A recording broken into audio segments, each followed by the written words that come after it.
think I'm sexy?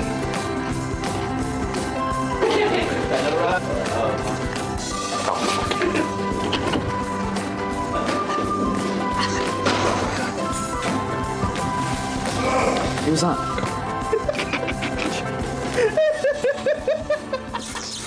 Second series was great fun. Loved it, just because it was. I felt it. You know, it had been a success, and everyone came back, and we had this great sort of feeling on set. The scripts are fantastic, actually.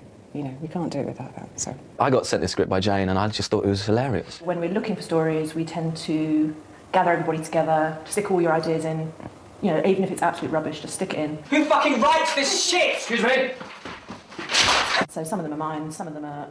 Probably most of them are the writers. I didn't come up with any of them. Some of them are Liz's script editors. I think when you write a scene, you have to picture it and you have to imagine how you would shoot it. And often with other series, the director shoots it in a terrible way which you'd never imagined. Whereas in Teachers, I think almost always the director will do it in a slightly better way, or the actors will perform it in a much better way than the way you visualised it. Well, I know this is a terrible thing to do, but I also know that if I stay here any longer, I might die. I want you to think about this very carefully. You walk out of here now, you'll finish teaching for good, and I don't just mean here. You've made a commitment to us, and once you've broken that commitment, there's no way back.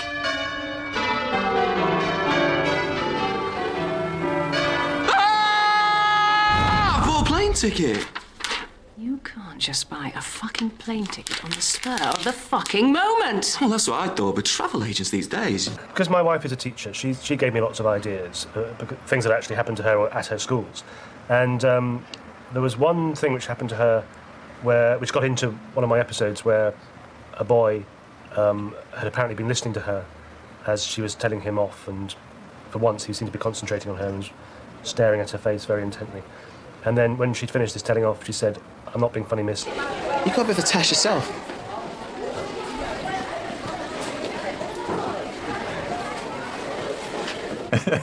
But I've actually been to schools as well and spent whole days with teachers and students, which I don't think... Did you ever do that, Ed? No, you see? We went to a couple of staff rooms. And they were just caned out their head. Oh, that's right. Fucking catch me popping pills. Shut up! Settle down now, settle down. The Penny Mac kind of strand is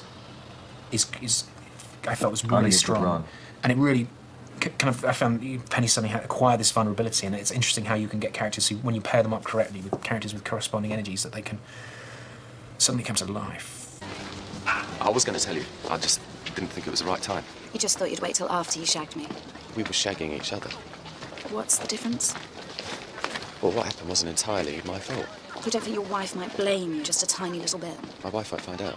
I think I'd least want to have Penny teaching me, because she's not only incompetent, she's a bit of a nasty piece of work. Out of all the teachers I'd most like to have, it would be Penny.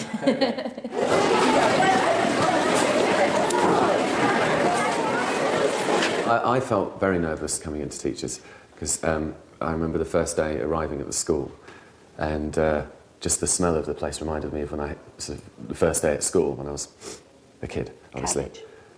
Yes, it smells slightly of cabbage here. It's like hospitals, isn't it? Yeah. Basically found a school by watching the news one night and saw that the school was going to be closing down. So we contacted the council and we managed to option the school for 3 years.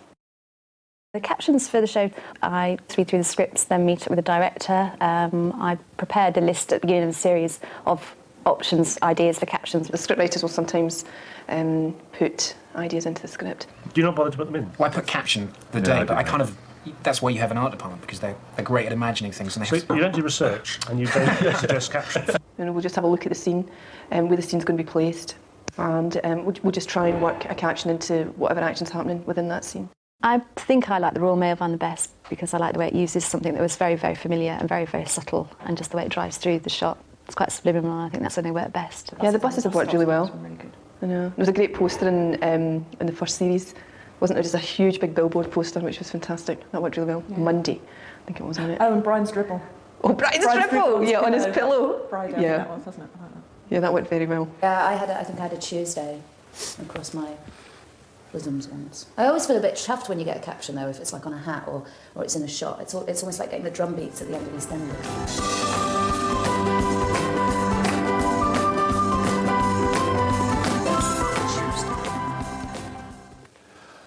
Ruby Tuesday. All the mad stuff, all the sort of trippy stuff that you don't actually see on the first viewing. You know, like goldfishes in you know, the drinking water tanks and things like that. The tiny little details I loved about it. And I think that was the thing that, from what I could gather, a lot of people really enjoyed. Yes, it's a huge success with my mum. Suddenly in the back of the frame you see somebody hanging by a neck or something, or being crucified in a tree. You have a distracting background happening behind you. Do you mean your past, or...? No. No. I sometimes get distracted by my past. In a scene. You'll kind of do a take where perhaps you've got one line, you're walking through a thing, and they'll go cut, and everyone just cracks up laughing. And you kind of think, yeah, I must have really sold that line brilliantly. I mean, I must have really done that well. And then you watch it, and you realise that someone's actually fallen over with 25 saucepans or something, and it actually has nothing to do with you whatsoever. I remember a sheep coming up and down on the back of a shot and things. I have to say, it's not brain science, is it? It's kind of... Brain science? There's no logic to the sheep or the donkey. The kids never really notice them. They're just sort of there, but they're kind of not... Nobody's looking after them, they're just looking after themselves. It's not rocket surgery. You've got things you don't even know. You're in the back, you're being upstaged left, right and centre. It's terrible, mate. So, yeah, we're very much aware of... You'll see in a lot of shots that we'll be chatting away, and in the middle of a scene I'll just do a little bit of... just to check, you know, just to see who is right. It's there. And anyway, further back, you're all right. But, you know, right on the shoulder is always a bit distressing. Am I seeing things, or is she wearing eyeshadow? She's got a date. You're joking? Yes.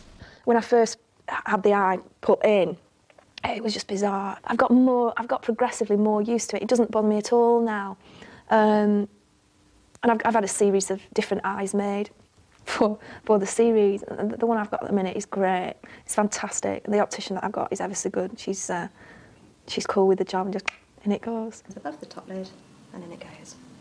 Keep looking down at your knees.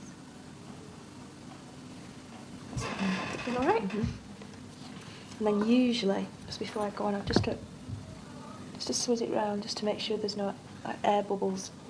It's delightful, doesn't it? When you've got something that makes you look so physically so different in your face, that kind of manifests itself in the rest of my body as well. So I kind of automatically go into Carol mode. You do feel for the characters, even though you've not really let into them at all, are you? You're not really let emotionally into them. But you actually do feel fond for them, and you feel you know them, and you care for them, kind of thing, which is quite interesting. With very little kind of heartstring pulling, very little kind of over emotional stuff.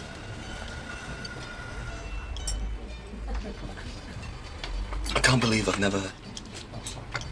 haven't really noticed how pretty, beautiful you are.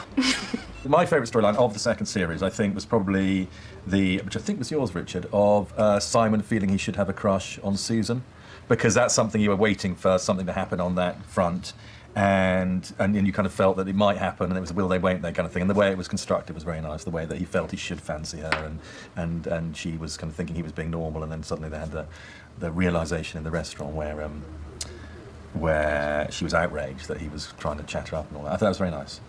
Well done, Richard. Thanks very 10 much. out of 10. I really, really fancy you.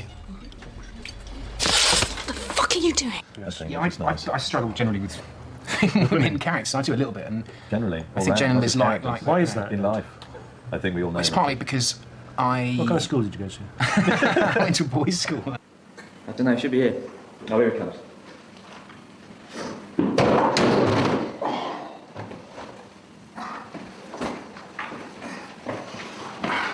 And once they got into bed together, they became Morecambe and Wise. Yeah. Because there was that sort of innocence and the spark off each other that they have is very Morecambe and Wise.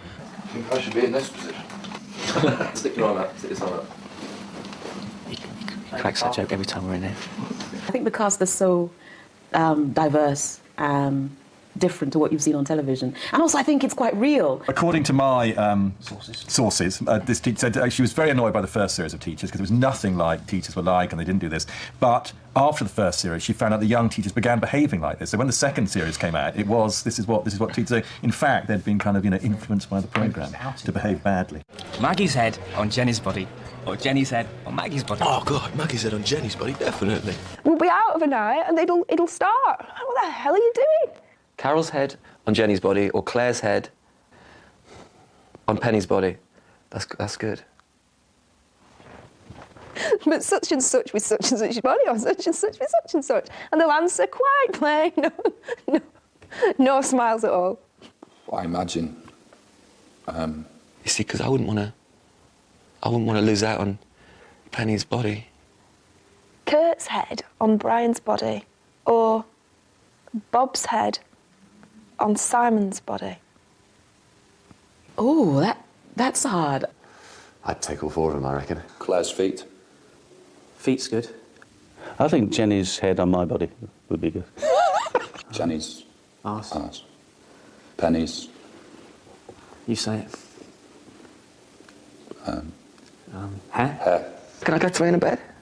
Yeah, from behind you wouldn't have to worry about it, would you? Kurt's head, Brian's body. Yeah. I think. I have to go for Bob's head, because Andy's got quite a nice body. Probably Bob's head on Simon's body, then I just would stay the hell away. Yes, definitely. Oh. Yeah, it's working for me.